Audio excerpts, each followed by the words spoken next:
আহা, নিজের মাথার মধ্যে নিজে আঘাত করে ঘুষি মারে, কিন্তু মশা বের হয় না। এই মশা ঢুকছে কার অর্ডারে? এটা যদি বেরোতে হয়, বেরো হবে কার অর্ডারে? সে মাথার মধ্যে কিল মারে, ঘুষি মারে, নিজের নিজে আহত করে ফেলে, মাগার মাথা থেকে মশা বেরোয়। নাকের ভিতর দিয়ে মশা ঢুকে কামড়ানো, এটা কি চারটেখানি কথা? শীতকালে যখন কাঁথা গায়ে দিয়ে শুয়ে থাকে, মশা যখন পন পন পন পন করে কানের সামনে, খারাপ লাগে না? আবার কাঁথা টাথা সরিয়ে আবার শুয়ে, আবার বন বন বন বন। তো কানের সামনে পন পন করলে যদি আপনার এত কষ্ট লাগে, নমরুদের নাকের ভিতর দিয়ে ঢুকছে, মস্তিষ্কে কামড়াচ্ছে, ওর কেমন লাগে? নমরুদ আর পারে না, অসহ্য, নিজের নিজে মারতে মারতে হাত পা কপাল সব লাল করে ফেলছে।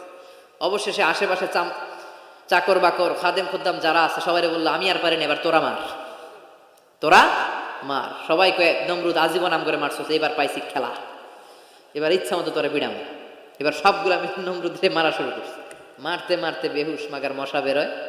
এই মশা ঢুকেছে কার অর্ডারে?